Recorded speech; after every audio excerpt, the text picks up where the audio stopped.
Hello, everyone. Sorry for the slightly delayed start there. Nikki is like 5 minutes away. She had a vet run this morning and got back, and she's going to be here. I promise it won't just be me rambling incoherently. But she should be with us in 5, and we are going to be talking about a bunch of stuff that we're doing on the channel over the next mostly the next month, but the next few months. And we'll also have a little bit of a chat about what we've been doing. And yeah, so it's going to be very exciting. Normally we would start with a pre-roll from one of our recent videos, but I don't have one because I don't have them on my computer. So I can't do that. I would love to start the show with, our Honda Prologue trailer, but I don't have it. I'm sorry. It's terrible. But yeah, unfortunately, Nikki was expecting to be back at home about 10 minutes before she actually arrived home, which was about 5 minutes ago. And so I just got a sort of urgent message from her saying, Kate, you need to go into the studio. And this is the very first time that I have used StreamYard as the person running the show. So it's very exciting. There's many buttons. So hello, everyone. Hello, thank you for watching. Like I say, I promise we will get started shortly in a less slightly disorganized way. Did you?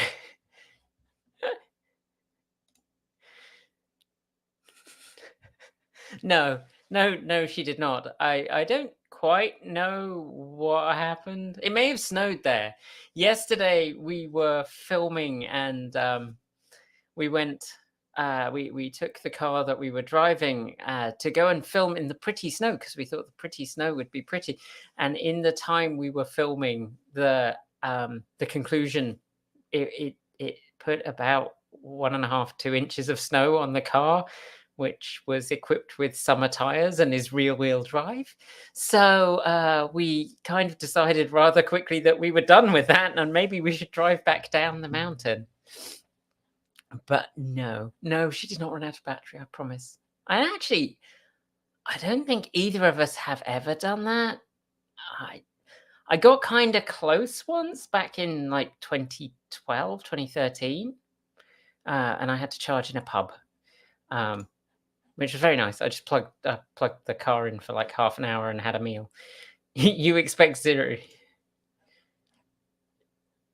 You're very optimistic. Very optimistic. So far, it's taken me 3 attempts to add myself to the stream because I never add myself. I just, Nikki does it. I turn up and I'm like, hi, and then I'm in the stream. So yeah, I would maybe up your estimation on how many glitches we have today. Also, for some reason, I think because I don't use Chrome, I use Firefox. We have audio issues with me, but I don't like using Chrome. So anyway, let me just check in with Nikki and see where she's looking at. Let me see. She was saying about another 5 minutes, so hopefully she should be with us shortly. Let me see if I can grab something. I don't know. So do you have any questions for the channel today? That is a really good question. Like, is there anything you want us to talk about today that that's been burning in your mind and you're desperate for us to talk about? Because otherwise, it's me and Nikki and we'll just ramble about, obviously we're going to talk about the Ford F-150 Lightning stop sale because we've had a bunch of questions about that.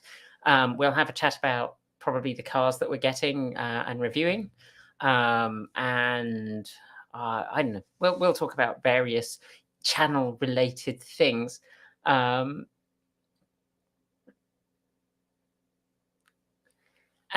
yeah, so if you have any questions, any burning questions about what we're doing or about EVs or about upcoming stuff from the channel, then drop them in the chat and we'll have a look through. And yeah, let's see what you all want to know. I can answer that one, Tanya. That one I can answer. Well, can I? I mean, it is. So I think I'm on a bound to say a Morris Minor because I've owned a Morris Minor since I was 13, and I still have the same car. So I think I'm like legally required to say that. I really loved the iMeave. I think I actually watched the Fully Charged episode about rebatterying the old iMeave, and I was very excited because I love the iMeave. It's like the most ridiculous roller skate. And we actually tried to bring our iMeave to the US, but it was a pre-production Japanese model, and you can't bring the standard European iMeave to the US anyway. And Mitsubishi initially were like, yes, we'll help. And then they looked at the situation and went, we can't help you. So so the iMeave is a really good, really cute little car that's just a lot of fun to drive and to be in. And it's not super powerful. And certainly in its original form, it has absolutely no range, like 50 miles on a good day with a following wind. But actually it's about 60. But, you know, it would be probably one of my favorites. I also love a Series 2 Land Rover 2A. And I think Nikki could, I think she likes Series 1s, but you'll have to ask her when she comes. There you go. That's my favorite vehicle ever. If we're talking about the car that I really enjoyed driving that we had, the one that I've probably had the most fun driving would be the Porsche Taycan Cross Turismo. And part of that is because unlike every other automaker who lends us a car who is like, you must treat it with kid gloves, you must love it and pet it and tell it nice things every day, and you must stroke it gently, and then please don't get it too dirty or too wet or too outside. Hey, you do have a nice cover to put over it, don't you? That's kind of the attitude we get from a lot of car makers, but and I slightly exaggerate. But Porsche said we need to have a call ahead of time so we could talk about it. So we had a call and they were like, so we really want you to take this off-road. You need to get it on some gravel. And I had an awful lot of fun in that car, and my license would be toast if I had it for myself. But the Porsche Taycan Cross Turismo, I mean, I'm not the sort of person to spend that kind of money on a car. Clearly not. I live in a 900 square foot house. It's not, you know, I don't have a few hundreds of thousands of dollars to spend on, you know, things that are just fun. But if I did, then and my wife would let me have a garage with an infinite number of cars in, then a Porsche Taycan Cross Turismo would probably be on the list. Okay. Well, let's do that. Favorite car? Well, that would actually probably answer that one. Favorite car I've driven? Yeah, probably that. I've owned a lot of cars that I've wanted to have. If there's a car, I can answer the question about car I haven't driven but have always wanted. That would be a Tatra T603. I've always wanted one of those, and I'd really love an electric one. If you know, if anyone wants to just fund that, buy me a Tatra T603 with an EV drivetrain. I think that would be absolutely delightful. Okay, I'm going to leave a lot of these questions until Nikki comes back, but let's have a look. I moved from Copenhagen to... Yeah, they're actually like the first time I drove it, literally the first time I drove an EV in anger, like the first time I owned and drove my own car, and it wasn't just like driving around the block in one of Nikki's, was driving a Mitsubishi iMeave, the one we bought, and I went up to Liverpool with Nikki and bought it and then drove it back down to Bristol, which was a long day, but it absolutely sold me on EVs as a solution, because I got back and I was like, I'm not actually that tired. And I was instantly like, hang on a minute. So what is different between the day that I had today where I've driven and I had to stop and charge and driven and stopped and charged, and it's taken me hours to get home. And like when I normally drive, at that time, pretty much a Morris Minor was basically what I drove, or the Volvo 340 we had. And I was like, it's got to be something to do with the noise and the vibration. And there's lots of studies that suggest that the noise and the vibration from gas cars is quite wearing. And so, yeah. So it was a wild experience, especially because I discovered that because it was a pre-production iMeave, it didn't have J1772. So it had a J1772 shaped plug and connector, but it didn't have the electronics to do the switching. So I actually had to build my own cable so I could use modern charging adapters with it, because otherwise, when I went to plug in at charging stations, which is what I did on the way home, I plugged in at a charging station at a pub and I was like, it's not doing anything. Why is it not doing anything? And it turned out that was why, because it didn't have you have to drop, it has 2 levels of resistance, one for not connected, one for connected and I want to charge, and you had to switch between them. So I ended up cutting up a J1772 connector and inserting a little key switch so that I could flick to say, the car's connected, please start charging. The car is connected, but please stop charging. So yeah, there you go. Let's see what else we got here. Oh yeah, the Bolt is such an underrated little car. The Bolt EV, I really enjoy it. Oh, we have a guest. Our guest has arrived. Give me a second. My microphone's incorrect.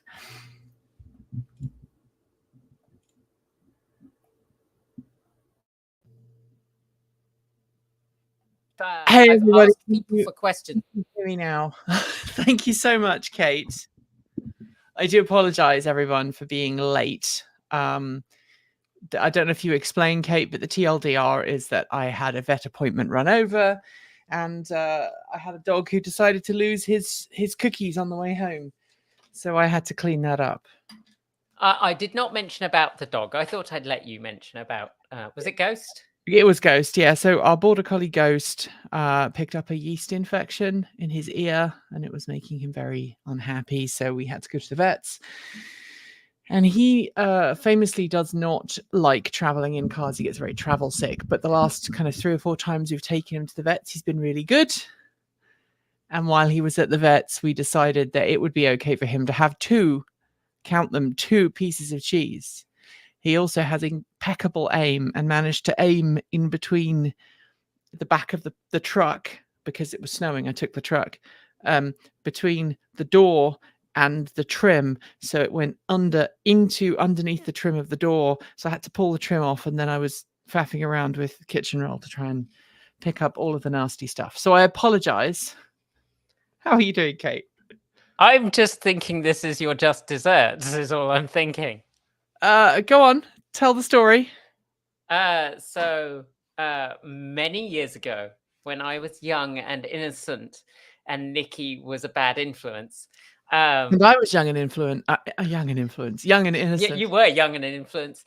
We were looking for a car for my mum, and we found an Enfield 8000 electric vehicle, which eventually went on to become the flux capacitor, but not under my hands because, not cool enough to get that kind of sponsorship. And Johnny is very definitely cool enough to get that kind of sponsorship. Johnny is very cool. Johnny is awesome. But anyway, we went to go and pick it up in the wilds of Wales, and I hired I think it was like a Fiat Ducato or something horrible like that, and a trailer, and off we went. And Nikki brought along her young little dog for this little journey. Pepper. This was Pepper. It was Pepper. This was basically the first time I'd spent a significant amount of time with Pepper, and let's just say he did not travel particularly well on that journey. He was fine in an electric vehicle. He just didn't do so well in other ways. Yeah. And Well, let's say that the van smelled heavily of Febreze when I returned it, as did my clothes. I mean, he never threw up in an electric car. I want you to know this. In fact, Ghost is the only dog I've had who doesn't like cars, full stop. Yeah, I'm sorry about that, Kate. Anyway, I now know how to remove the rear trim of the door trim on the F-150 Lightning. I thought he was aiming into the door pocket, but no, he managed to get in between the door pocket and the mat. So I had to wash the carpet as well. Yeah. All right, so what are we talking about then? We've got a list of things. Yeah, you have a list of things. I don't actually have the list of things because we had our staff meeting while I was sitting on the sofa eating my breakfast. Yeah, it's been really crazy busy here. It's been really bonkers in terms of what we've been up to. Just maybe I can phrase that better. It's been incredibly hectic. How about that? I'm trying to be better about my language choices, and sometimes I'm not. So I apologize if I was not perfect in my language choice there. Yeah, so we've been very, very, very busy. It's been very hectic. We've had snow. Did we tell everybody how it was yesterday? I did mention that we went to film and we gained 1.5 inches of 2 inches of snow on the car in the time it took. Us to film our conclusion. Yes. Yeah. It's Pepper with a P-E-P-P-E-R, as in the stuff you put on food. He was called Pepper because he had markings on his nose that made him look like a pupper. Thank you, Ed, for joining. We've got a new member watching. Yay. That. Fantastic. So it was snowing, and then it wasn't snowing. So lots of really, truly horrible weather. That's meant that Emma's been a satellite this week, and we haven't had Emma in the studio. And this morning, Emma had to go and pick up a different car, which we actually spoke to the car people about. And they said, if you don't review it next week, you're probably not going to get it. And it's the first time we've been given a car by this car company to review. So... Yes, so we need it to be good. I mean, And we the don't weather's need gonna the be car terrible. to be good. We can be as obnoxious about the car as we like, but we need the review to be good. So Emma's been rushing around. I don't think Erin would mind me mentioning that Erin has been doing house-related stuff and has not been at work much this week. So Erin was second day in the office today. Mm-hmm. And then we've had all kinds of other things going on, power cuts and all sorts. So, oh yeah, if I suddenly communication. disappear, I've had brownouts all morning, and you'll probably at some point hear my UPS kick in and whine because it keeps me online. But We have had a couple of brownouts here as well. We lost the snow. So when I left for the vets, it was snowing heavily and there was about 1 inch on the ground. Now there isn't. But the weather forecast for the next week, I don't know if I can show you all this without kind of giving my location away. But those who know the west side of Portland will know that you can have snow in one part of town and heavy rain somewhere else. So just to give you an example, when I was down at the local vets this morning, it was 6 degrees Celsius. It's not even 1 degree here.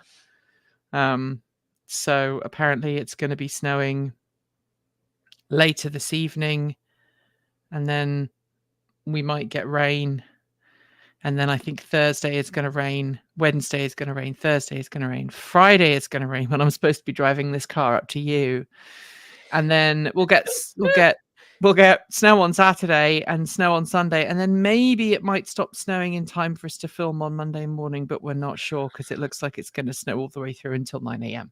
So yeah, but a week out. I mean, a week out is not a great accuracy.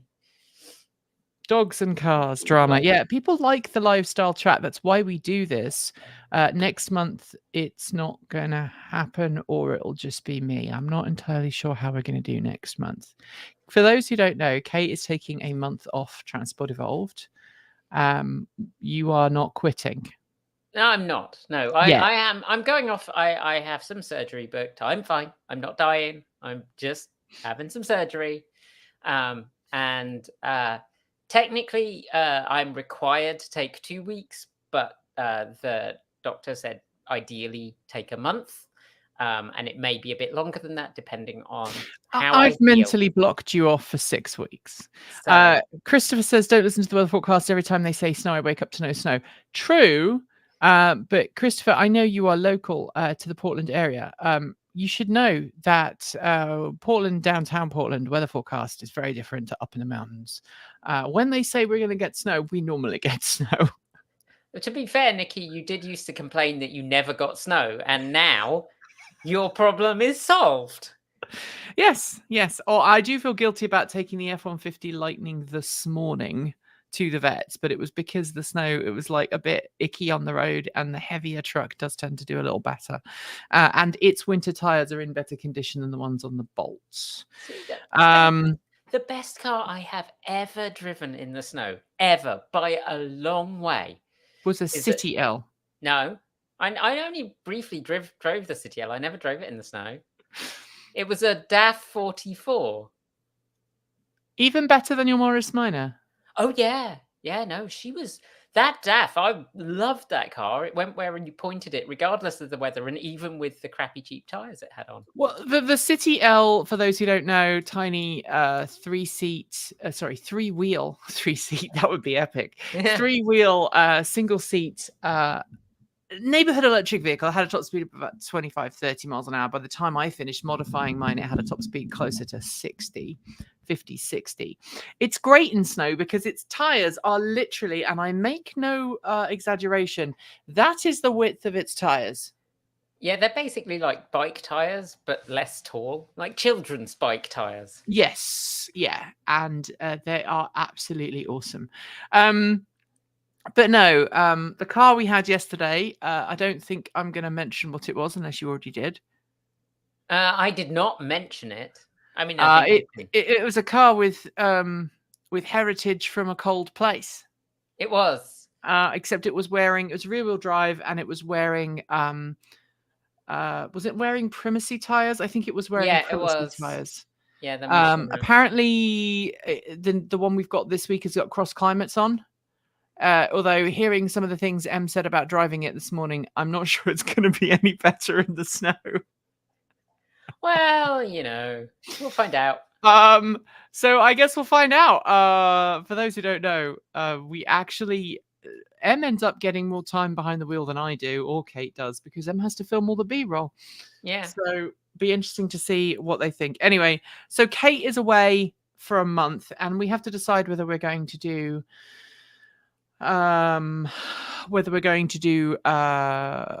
live streams next month or not, whether people really want to hear me prattle on my own for an hour. I suspect not. But we'll figure that out. If you haven't already, please consider supporting us at patreon.com/Transport Evolved. And there is a good reason for this. So while I said that Kate is not leaving, there is a potential that Kate will be leaving. I mean, it's a non-zero potential. Unfortunately, to try and put it politely and in a way that won't get me actually fired, I am not looking for a career change. How about that? Yeah, I am not enjoying my other job right now for a multitude of reasons. Some of which are political and you're not going to go into. I'm just not going to go into it. But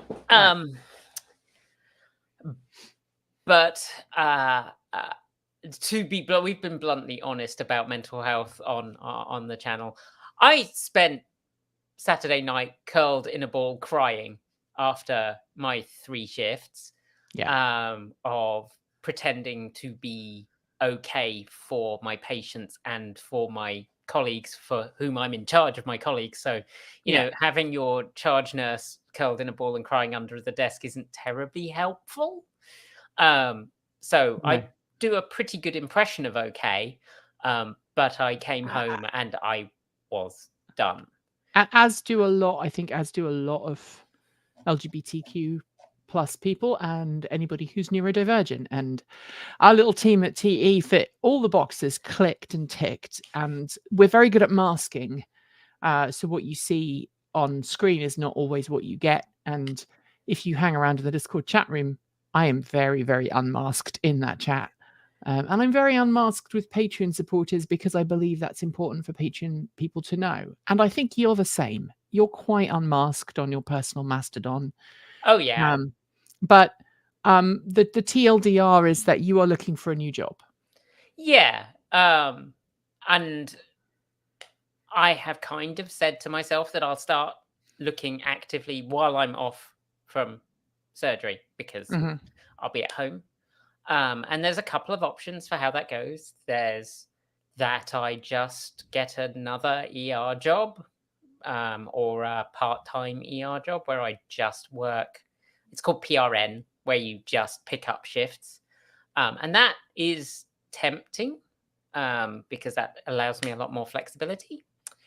Or alternatively, for those who don't know, I do have a master's degree. And so I don't have to do clinical nursing. I can go and do non-clinical all stuff. sorts of things. And I did teach in the past. did I was a teach for a while. professor. I was You a didn't enjoy professor that before. either. No, I did not enjoy that. We've both done teaching, different types of teaching. Yeah. And you're also a biochemist. I mean, yes, I am technically in the very loosest sense of the word a biochemist. I have a degree in biochemistry.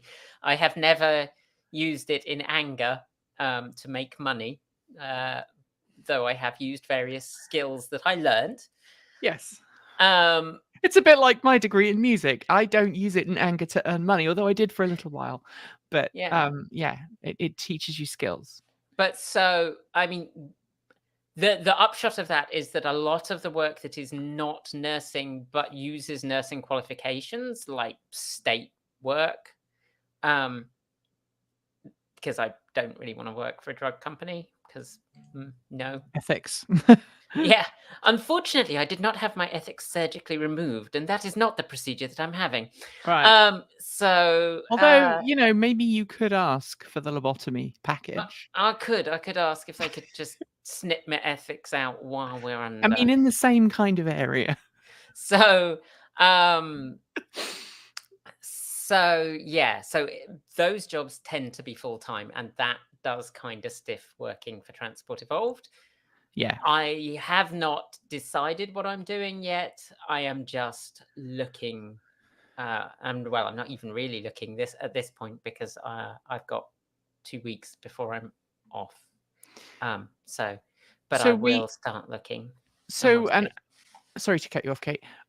So we have been talking about this, and I just wanted to throw this in, and I hope you don't mind. We've been talking about this now for more than a year. You and I personally, as friends, not as colleagues, as friends, but we've also been talking about this as me being your boss, and some of the consulting that we've been talking about doing have been directly driven by your desire for a career change. And I would love for Kate to work full time at TE, but the brass tacks of it is I'm not paying myself. I can barely afford anything else. And I definitely cannot afford to give Kate a full-time job. That would mean she could work for us full-time and pay her own bills because there's a salary disparity. How about that? Yeah. Let's say the problem with nursing, particularly in the US, in the UK, not a problem because nurses are paid absolute garbage. But in the US, nurses are paid reasonably well. And that is, as I have discussed with many of my colleagues, an issue where you're paid well enough that it's hard to give up. Yeah. Apparently someone is looking for nurses. There you go. Well, please feel free to ping me because I will take a look. But yeah, if we can't find Kate another job where she works half-time and she brings in the same kind of funds that she's currently bringing in for her other job, then we're going to lose you. And that makes me really sad. For the record, Kate does get paid by TE. Oh, We do yes. pay you. Unfortunately, we do not pay you as much as you are worth.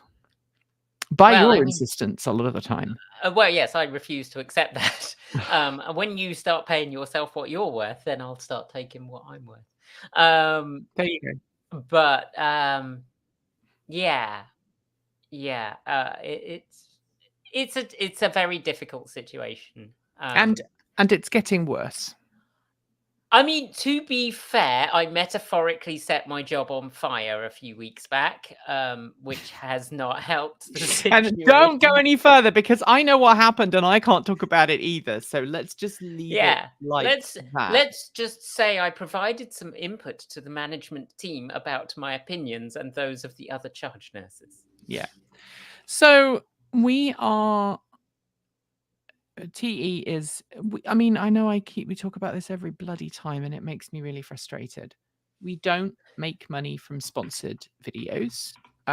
Where people say, give us a review of a product, and we could do that, but a lot of people have a very visceral reaction to it, and we would lose a lot of our core support if we started to turn around and do paid reviews, because people can spot a paid review a mile off, and even though we do our best to make sure that it was as impartial as possible, a lot of the paid reviews, if a company is giving you a product and then giving you money to review a product, they then assume that they've got some kind of editorial control, and then it really becomes an advertorial, even if it's titled as a review. And when we do reviews, we always say we got this product provided to us by this company in exchange for an unbiased review. They have no editorial control. So that is the frustration there for that. And that would be a really lucrative way for us to bring in some more money. But if anybody has any ideas, we would love to hear from you, because I would love to be able to afford to pay Kate full time. I would love to be able to afford to upgrade our studio. We're going to have to upgrade our edit machine. This computer right here is the oldest computer we have that's used daily on staff, and it struggles, like super struggles. Last week, Em was off filming B-roll all week, so the laptop is in the studio, and I actually used that to edit a couple of videos. And I was like, wow, I can export an 8K timeline on this machine, and it doesn't crash. Yeah. So little things like that. We need to sort out backups and all of this other stuff. And it's just like YouTube's got ridiculous. YouTube is now prioritized by shorts. It recommends the same short again and again and again. I actually go to sleep with my earphones in and I listen to a YouTube video. And I've noticed that it just defaults back to playing the same videos again and again and again. And I'm like, why? Half of the videos that I am subscribed to, half the channels that I'm subscribed to are not showing up anymore. All of my interests don't show up. It's like YouTube is just force feeding me shock videos. Like, you wouldn't believe what Joe Biden said, or you wouldn't believe what Donald Trump said, and all of that. Yeah, we don't talk about Raid Shadow Legends. We did that once, and it was interesting. Kate's kitchen looked great on camera. Impressive depth of field. I can tell you, Kate's kitchen looks even better in the real world, and she built it herself. That's not strictly true. We built 99% of the house, but the kitchen was built by a little local company. I mean, we installed it, but it was built. Yeah, the carpentry was someone else. Yeah. All right, so now you know what's going on with Kate and what's going on with us. I do want to just loop back to dogs for a second. What? A good reason to have the autoplay off and add AI to your channel name. Yeah. While we're talking about YouTube, look. Oh gosh. We've had multiple complaints, some through Patreon, some through DMs on Mastodon, some through contact forms. People are upset that YouTube is pushing a certain type of advert pre-roll in our videos.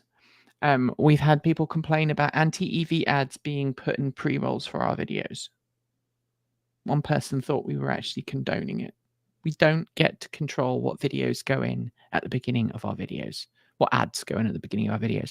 And a lot of companies making a lot of money, backed by big, powerful pockets, there's no limit to how long an ad can be. I believe that's how it is these days. And so you'll see non-skippable video ads being placed in front of our videos that are 10, 15, 20 minutes long. And some of them are anti-EV, some of them are anti-queer, and a huge number of them are now anti-trans. And I apologize profusely to those people who are watching and seeing stuff like that. You should not have to see that. You can complain. It's very difficult to. They do make it difficult, but you can click on the "why am I seeing this ad?" the little eye icon down in the bottom, and then you can complain about the ad. It doesn't stop you seeing it again, because I've done that. And then the next ad that I've seen has been the same absolute garbage, nonsense, ridiculousness that it makes me incredibly angry. But YouTube will, if they get enough complaints, start doing things about it, but they don't, like, because they've made it difficult enough. I have direct contact with people at YouTube and they just go, "Oh, just report it. Just tell your audience to report it." And I'm like, we do, but it's actually quite a lot to ask of people. Like, I mean, it's not a huge amount to ask, but it's a pain. I've done it. It's a multi-step process, and if you're just like, I want to watch a video, then yeah. It's also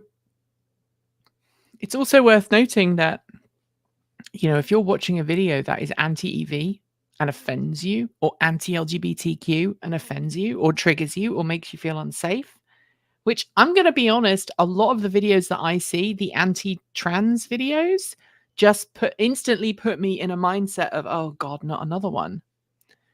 And it's that distortion of media, the stuff that ad companies and horrible groups of minority groups of people are trying to create the impression that everybody has an issue with something when they don't.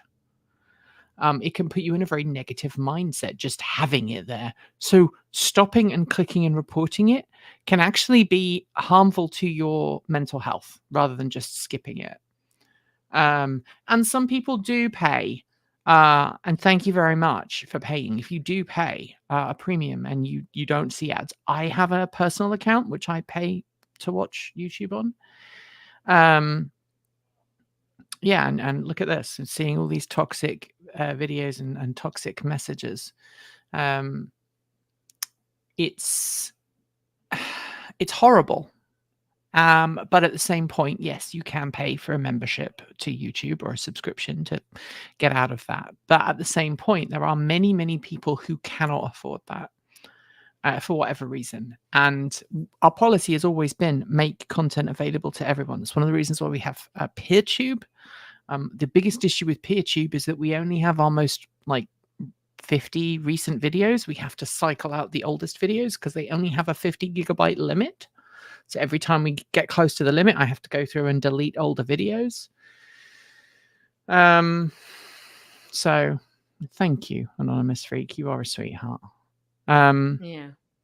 But I just want to throw that in and say I'm really sorry. And the same thing is with comment sections. We are now getting targeted quite vociferously by what I assume is paid commenters, because they all have a very similar language style, and I don't see people.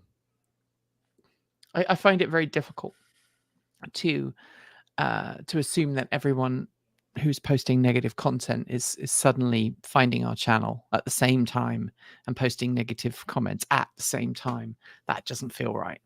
It does seem unusual in coincidence terms, but but anyway, let's get away from the YouTube. Before we get on to some cool news, I do want to thank everybody for the wonderful, kind words that you all had this week on a certain young lady who we said goodbye to last week. River Song, our Labrador, passed away on Monday last week. And it's her birthday on Thursday. She would have been 12 years old. I was very, very touched at all the lovely comments from people. talking about her, and she didn't really feature very much in videos. She's not like the collies; they were always front and center because they're just that kind of dog, and she's a Labrador, and she just stuck around in the background. And she just sat there and was like, "Yeah, I'm cool." Very, very kind words from the majority of people. I had a couple of nasty comments, but generally people were really nice, and I just want to thank you on behalf of my wife and I, who are very, very touched with the nice words. And for those who don't know, River Song, the name came both from Doctor Who, because he had young children at the time who were very Doctor Who focused, but also our previous Labrador to her loved water. And so we kind of did the whole river because he liked playing in the river. And so we wanted a name that reminded us a little bit of Eddie. So we went for River Song. We always have interesting times picking dog names out. All right, let's talk about, there were 3 things I want to talk about very briefly. Renault 5, feedback on the bike, and the F-150 Lightning stop sale. Which would you like to go? Which would we like to go first? Oh, well, let's start with the Renault 5 because that's the easiest. Like, a lot of people asked why we didn't go do the Renault 5 reveal. Why we haven't reviewed it? Why we haven't mentioned it? Yeah, why we haven't done stuff with it. And so here are the 3 things. I think people have a very, and I don't want to be mean to people asking questions, but I think people have a very skewed perspective on how things work when we make videos. I think people just don't know. They don't know what they don't know. Right. And some people, like the lovely Kyle Connor, he goes out, he has his cell phone. Literally, he films everything on his cell phone. And so that enables him to get videos out really quickly. He also has a larger team of people. I think he has like many, many more people working for him than we do here at the channel. We've only got 3 full-time members of staff, if you include me, although I don't normally include me, and Kate is part-time. We film videos in advance because otherwise we just get mentally and physically exhausted. So the video that is going out later today, once I've finished editing it, that will be generally released tomorrow to everybody, was filmed last Thursday. It was scripted at the beginning of the week. Tomorrow, I'm going to be writing scripts for videos that go out on Sunday and Tuesday and possibly Thursday, depending on where Kate's videos fit in. And so there is a jump, a time jump. And so we can't immediately react to videos coming to news coming out. We used to, and it was mentally and physically exhausting. When we used to make a video every day, our production quality was worse. Our content was not as good. And it was struggling, right? So the Renault 5 came out this week, right? They revealed it this week. The press drive event was last week or the week before. I don't know exactly when it was. But we weren't invited on it.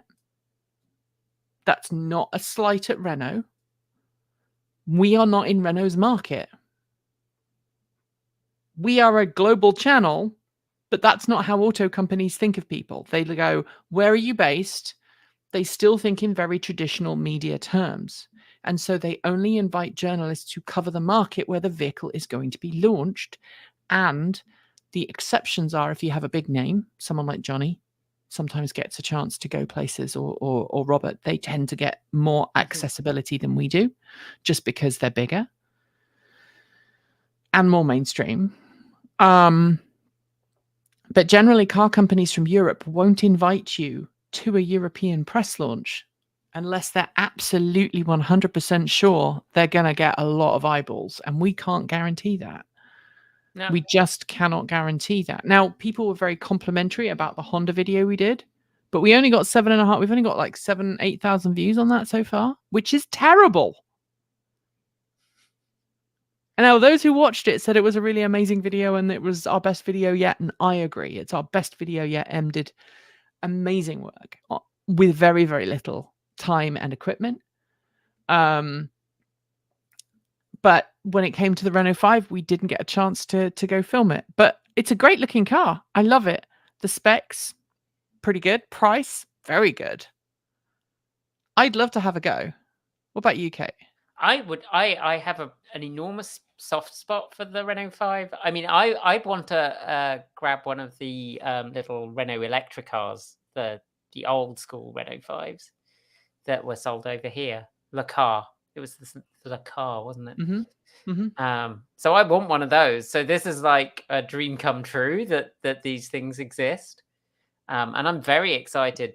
You know, I would love to go see it. But obviously that isn't likely to happen except on the street. Yeah, and I mean, look, I have a couple of contacts at Renault, so next time I'm in the UK, I'll probably reach out and go, hey, can I do this? But again, I cannot afford. I would love to be able to go and see my mum every year. I can't afford $2,000 to jump on a plane and go see my mum just so I can drive a car. Like no, I mean, when I go over and see my mum, I generally use the excuse to rent. I always rent an EV. And last time I had the ID3, that was a rental. When we covered the ID3, that was a rental car. And when we covered the MG ZS, that was a rental car. And this year, I will share, I am getting an MG4 as a rental car. And I pay, like, it's a rental company that knows that I will film it. I've told them that, you know, that will happen. But I don't get a discount. I don't get any special treatment. I just get a car from them. Yeah.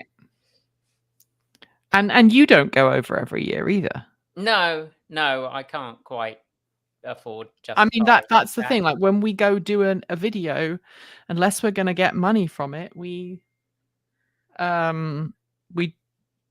you know, yeah, we try our best. So I mean, it's the same with a bike. I just want to throw in a bone here. I think with the Vector X, I found someone who sells the charging units that I can use to put in my bike and the battery management system for lithium ion. If I want to do it properly and I want it to last, I should use a BMS. I don't need to, but we'll have to see. I'm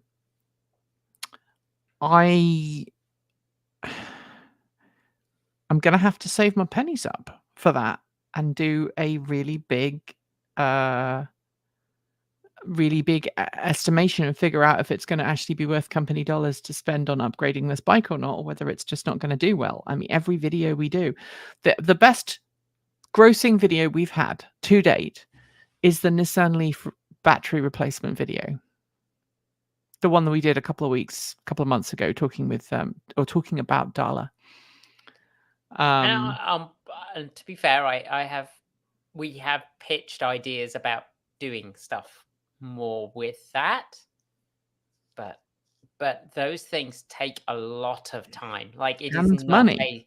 It's time, money, and it is not a small ask, and it's using contacts that we don't have yet. Right. So, yeah.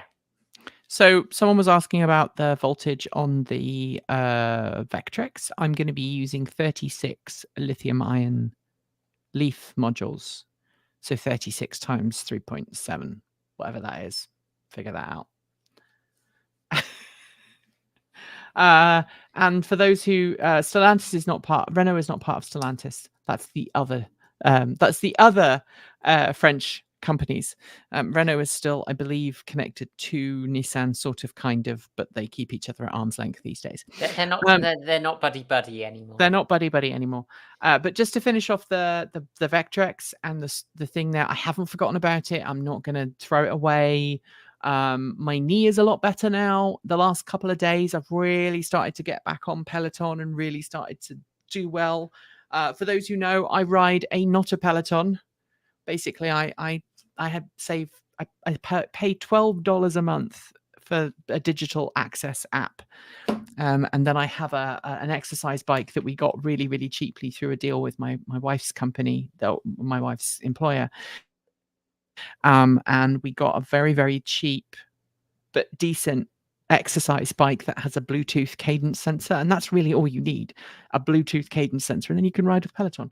So when I go on a car trip, like when we went to the Honda event, I was able to use a real Peloton. And so I couldn't walk, but I was riding the Peloton every day and setting myself new records. And then I don't ride the Peloton, so my stats don't populate. So if you follow me on Peloton and suddenly you see a ride pop up that I've done that actually has full stats, it means I'm away somewhere. So anyway, the Vectrex is going to be done. I just need to save up. I think it's about, I figured out about $2,000 for the charger plus BMS. And then the batteries are going to be another maybe $1,000 to $2,000, depending on whether I can get new Nissan Leaf battery cells, which will be out of like a 40 or a 60 kilowatt hour Leaf, or whether I have to use the old school ones, which won't give me much range at all and maybe give me 70 miles. But the good new ones, I could get maybe as much as 200 miles, which would be epic. 200 miles and 6 kilowatts charging. That would be pretty cool. Talking about bikes, you have some news, don't you? Well, I mean, it's a very short piece of news. So for those who watched the mock wheel unboxing, I know a couple of people were like, are they plastic shards? No, they were aluminium. They were definitely aluminium. And I'm going to put the link in the chat because not many people have watched that video. No. And to be fair, it is an unboxing and we know that unboxings do very inconsistently, shall we say. They either do really well or not at all. Nobody watches them, yeah. But it was occupying, like assembling the bike was occupying my entire day. So it was going to be a video. Yeah, so those little bits of metal, the company is of the opinion that that's fine. Right. Which is,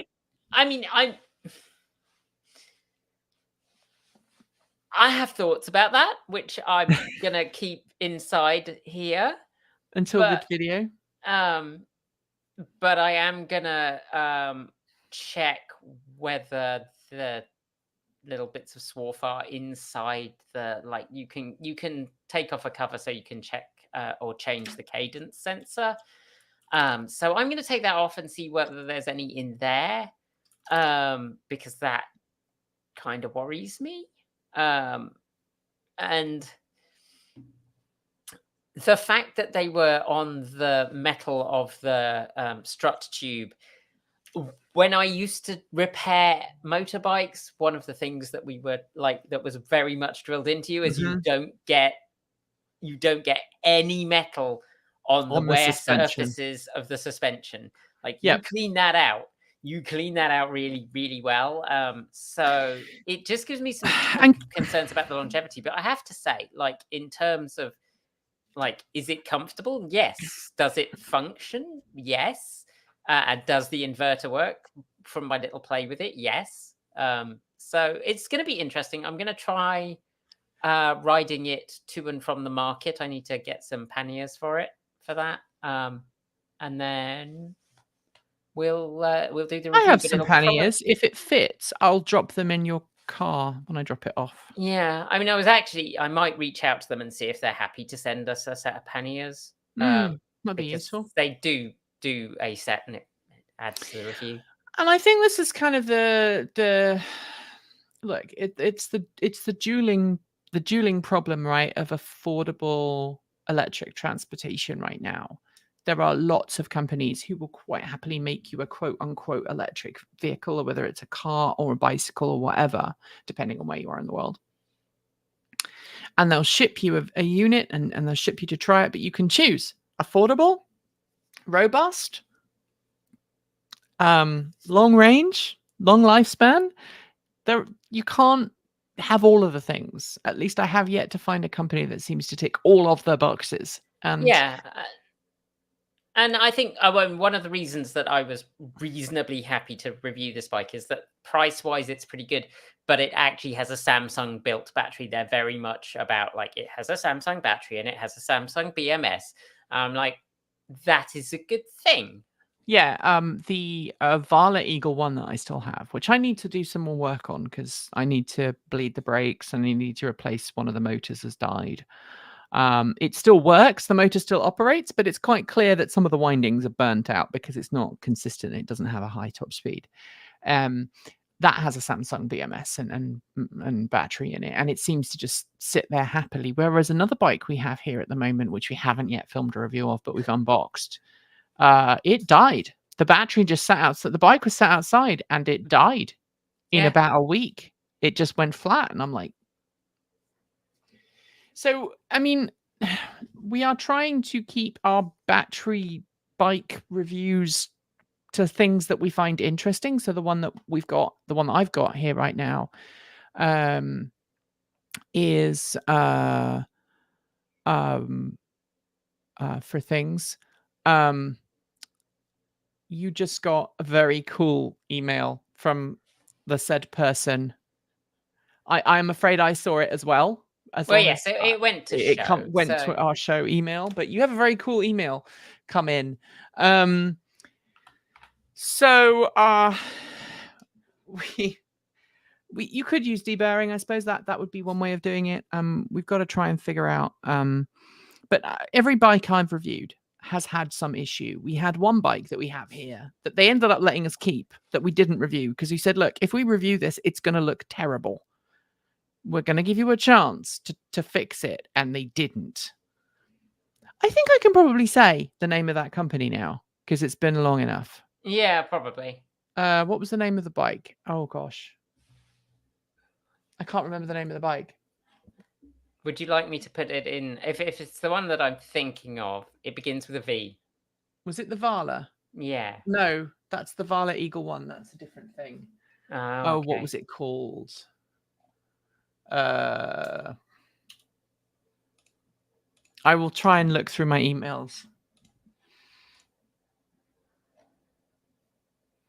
It was a bike that we gave them like 3 different attempts. We gave them 3 different attempts to test it. I'm just gonna look and see if I can find it now.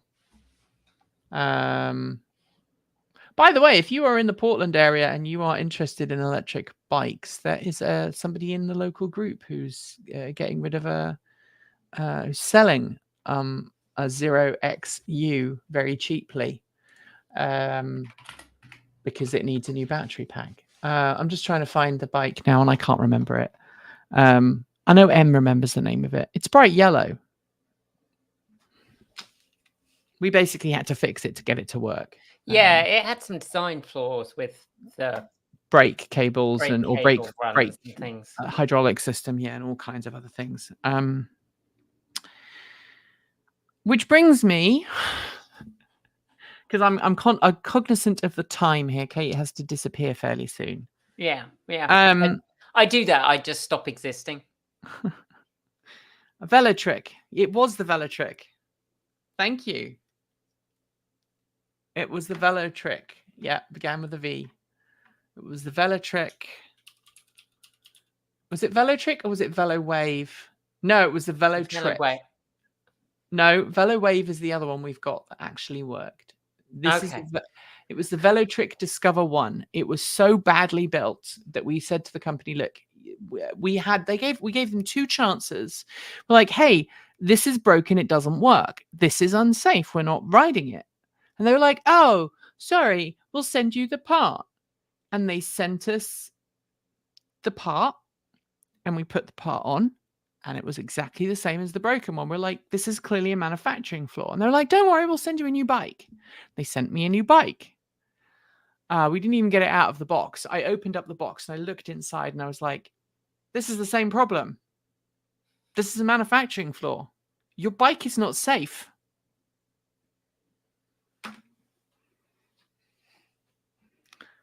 So it was the Nomad 1. That's what it was. It was the Nomad 1. Anyway, talking about faults, the F-150 Lightning is currently having a stop sale. Yes. And I just want to do a PSA here because I know people are like, oh, it's not a Tesla, therefore it's shit. Actually, they stopped sale both the Lightning and the gas version. So it's nothing to do with the Lightning. Yeah. And everything to do with Ford changing its parts bin. So if you have a 20, if you went to 20, if you if you have an F-150 Lightning prior to 23, prior to the 24 model year, you have the old style light connectors that allow you to connect the lights to the loom. They've apparently changed the design for the 24s and up. And what they are saying is that the design of the connector is not waterproof, which is a rookie move, Ford. Yeah, one would feel like at this point that is the stupidest work thing that you could out. have done. Like, how many years have you been making cars? Well, you know, these things are tricky. Like, water is wet. I mean, no, I'm sorry. That's a Lucas Prince of Darkness cock-up. That's is. how bad it is. That's a Lucas Prince of Darkness level cock-up. And Ford should not be doing that. Well, maybe they've hired Lucas. Maybe. So, I mean, if you can't build a connector that's not waterproof. I mean, the tricky thing about that is how much of the loom do you have to replace to well, let me look. fix it? Because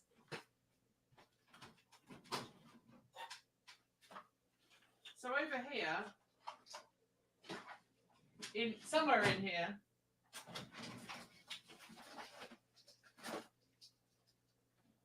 so I still need to put this in my truck, right? This was I have a light up logo that I was going to make for a video at some point.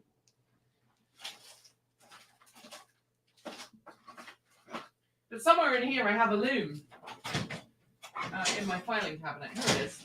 Nope. I don't know where the loom is gone.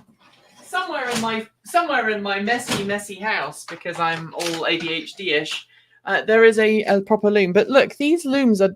This is not the actual connector, but even these connectors are designed with a grommet, right? That fits a rubber sealing ring that fits around the inside and stops water ingress. So I don't know what Ford was playing at when they redesigned the bulbs, or not the bulbs, the connectors. So hey hum. I mean, I'm just intrigued to know, because that, like, whether they can modify the other side of the connector, so whatever the shortest run is, so that they can. It'll be the actual light thing. Yeah, because otherwise, if they have to replace the connector itself, that's gonna be tricky. Yeah, So, it really is. And I'm kind of disappointed that Ford made this rookie mistake and they didn't pressure test them, or they maybe they'll just put some silicon or sealer maybe it's not Ford. together. Look, maybe I'm being hard on Ford. Maybe it's not Ford. Maybe it's the third-party tier 1 parts supplier. Yeah, I mean, it could be. Has not made parts to spec. I mean, it happens to everyone, right? Yeah, you know, mistakes happen, but this is kind of a rookie one. So that is the last thing that I was going to talk about. If you have any questions, queries, comments, or concerns, now is the time to mention them in the next sort of 5 minutes before we call it quits. Let me just quickly scroll up to the beginning, because there were questions right early while you were cleaning up dog vomit. And while we do this, I also want to show you this. This is the IoT thing that goes on the inverter that we have. We're still waiting for a battery pack. They did say they'd send me one, and then I haven't heard anything back, so I don't know. And if you are a 3D printing fan, I have a new hot end, which has gone on my 3D printer. Rude. And I am now, my 3D printer is finally working again, my Ender 3, although I really need to replace it with a new printer. I'd like a Prusa, but apparently Prusa is not flavor of the month anymore, which is sad, because apparently Prusa still makes really good printers. They're just not very good. Patreon changed their tune. I switched a check in the mail and a 99-cent YouTube membership. Thank you very much. Right, we got to figure out how we put people who send us money through the mail onto the credits, because that's going to make it a little bit more complicated. But thank you very much. I know who you are. Thank you very much. And yeah, the YouTube. So for those who don't know, Patreon. Where do we start with Patreon? Patreon have made some unfortunate decisions about legal issues that we disagree with. Yeah. And as I And- explained in the Patreon live stream, we do a Patreon live stream, right? Just for patrons. I don't want to rehash what we said there, because if this is concerning you, you're probably already a Patreon. But Patreon has changed. It wants a law that was enforced to change. And they have gone about the way of changing it in a way that some people are unhappy about. I would include myself in the unhappy about. We've lost over I think we've lost over $1,000 of support a month now, which means this month's going to be hard for us. Not going to be paying myself this month, I don't think. Although some of you have found alternative ways to support the channel, so thank you. Patreon is wanting, so it's all to do with Facebook, actually. How much do you know about Facebook's pixels? No, I know that they were doing illegal tracking.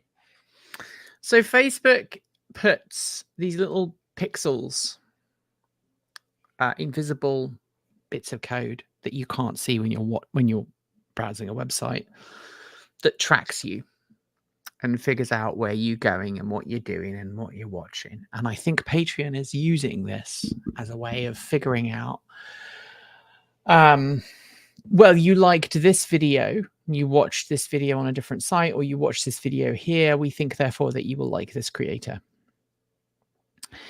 And it is currently illegal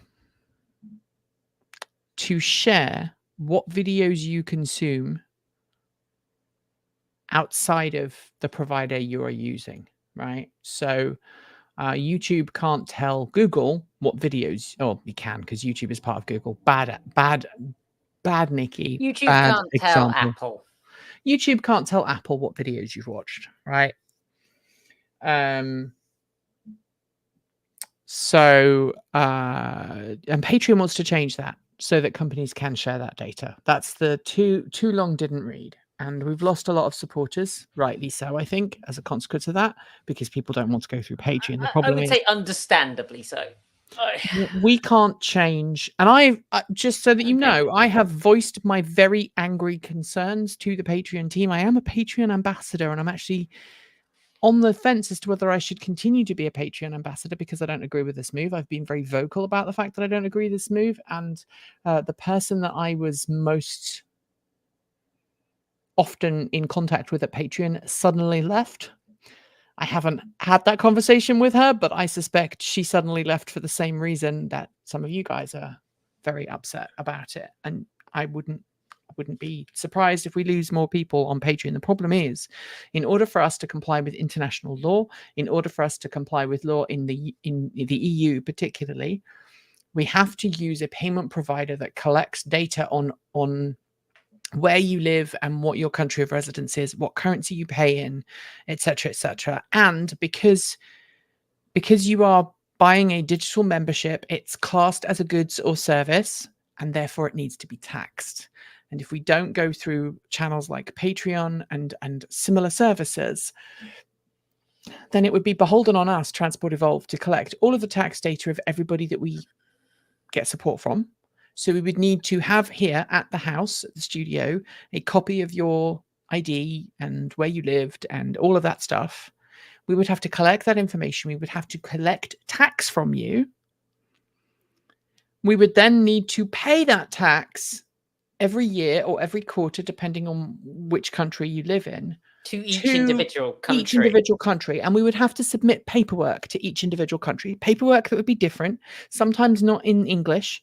So we would have to translate the paperwork, be fluent in tax code, and do that. And to do that effectively, we would need a full-time member of staff whose sole job would be tax compliance. We'd need a tax compliance officer, yeah.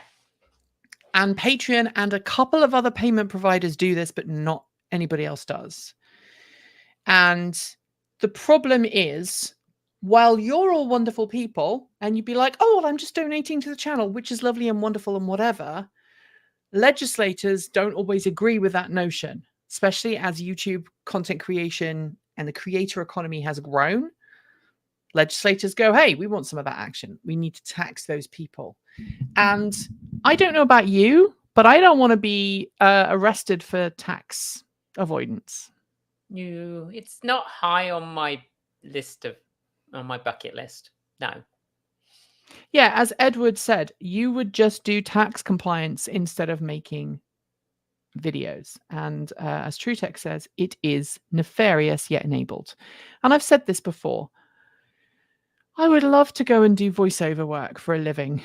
Like, if I could, I would. And do TE as a fun side project, like 2 days a week, as long as I made enough money elsewhere, or that Transport Evolved continued its Patreon support.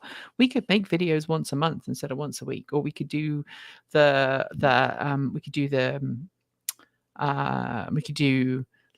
reviews and then do a news show once a week, but it would be like 1 or 2 videos a week as opposed to the 6 or 7 that we currently do. But that's not easy to do. It's hard for me to get into voiceover work. I've tried in the past, and not everybody likes. I mean, my skills are not the greatest, but I would love to do that more. But that's just me. Oh, come now, go listen to the audiobook I'm recording and you'll feel much better about your skills.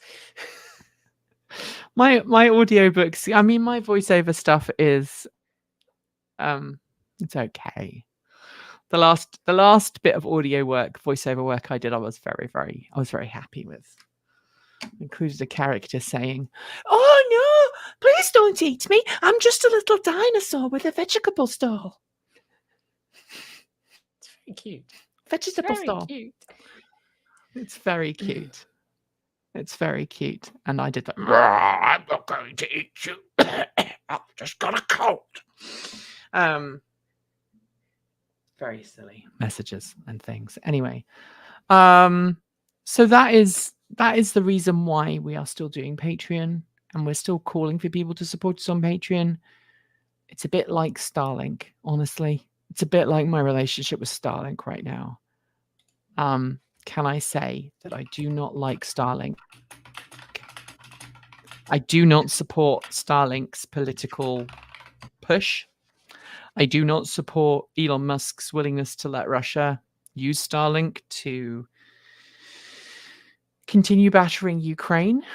I do not support some of the stuff he's been blocking in Ukraine.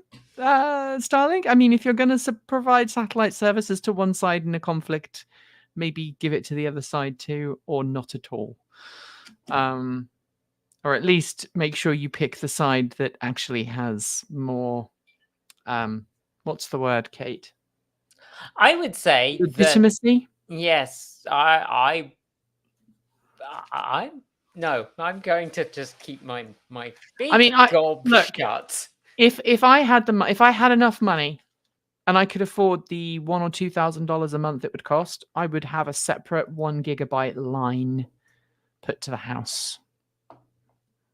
I really would. Mm-hmm. And so I do not support Starlink and what it's doing. And as soon as an alternative fast internet becomes available, I am yeeting off of Starlink as quickly as my little legs can carry me. Our local internet is not, unfortunately, reliable enough for us to just rely on that, although that's what I'm using right now. It's not reliable enough because as soon as, I think I've talked about this before, we'll finish on this, our local internet is not fast enough for us to send video to backup. Neither is Starlink, unfortunately. But Starlink is essential for us to download B-roll for 10. Otherwise, I would spend a day and a half downloading all the B-roll we need for each episode of 10. LoRa is there, but LoRa is very low bandwidth. I've been playing with LoRa. Oh, and by the way, one of our wonderful supporters, I won't name them to embarrass them, made a comment on Mastodon the other day about us learning to use wireless technology, i.e. radios, ham radios. And they gifted us a radio and a book so we can get our license. That was very kind of you. And initially I was kind of like, that's a bit different. I don't know how I feel about that. And then inferring that they, as a member of a minority, were saying, hey, you should learn to use this, made me go, maybe you're right. Maybe I should learn a different communication method that doesn't rely on currently accepted transmission practices. But I'm also looking into LoRa. LoRa is very good. It would be funny to do a backup of video library over LoRa. Yeah, it would. But as I was saying, the local Wi-Fi connection down the valley is not reliable because all it takes is one person. The company doesn't actually pay for electricity that their transmitters use unless they have a tower. I think they have a couple of towers, but they have they literally beam a signal from one house to the next. That's how it works. So when you're asking for service, they look to see if they can see one of their towers or if they can see another house that has their product. And all it takes is power to go out at one of those locations. And I don't even think the transmitters have backup power. And as soon as you get a power cut, I might still have power here at the house. We just can't get down the valley. So, and of course, Starlink does at least go up to 2 things up in the sky. So that's it, everyone. Thanks very much for supporting us today and watching. Thank you to people who have signed up to Mastodon. I saw a couple, not Mastodon, Patreon. I did see a couple of you guys come through, so thank you very much. Follow us on Mastodon. It's time for you to ditch X. Get rid of the hate and go to a social media network that is not filled with adverts, where you get to control exactly who you interact with, and you can block things you don't like, and your experience is very good, and where people respect content warnings and not safe for work flags. For those who don't know, I am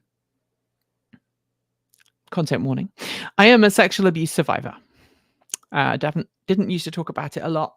I mention it now and then because I'm a sexual abuse survivor, and I am somebody who does not enjoy seeing certain things online. And occasionally people on Mastodon do post stuff that would be considered lewd or not safe for work. And if they put up a content warning and I go, oh, that's a content warning, that's interesting. And then I see that account and go, okay, is that account basically just publishing stuff that I wouldn't want to watch? I can actually block that account from my timeline. And it's not like I'm not reporting them, but I literally go, I don't want to see that person pop up in my timeline because they're always publishing things that I don't want to think about or interact with in my public portal. Therefore, I block that person. And that is the nice thing about Mastodon. You can even block certain tags. So if you are somebody who does not want to deal with politics, you can literally block hashtag US poll. Or you can UK block poll. keywords. You can filter Or on keywords. So you can filter for no apparent reason. I pick the word Trump as one that you might want to filter out. And I follow a hashtag trans because I am, and I want to know and stay informed as to what's going on in my community. But I have that as a hashtag, and I can opt to whether it turns up in my timeline or if it's something that I have to go to the tag to actually do. So sometimes if I'm having a bad week and I've been subject to a lot of harassment online, I can check out of that and not follow that for a while. It's very useful and very, very awesome.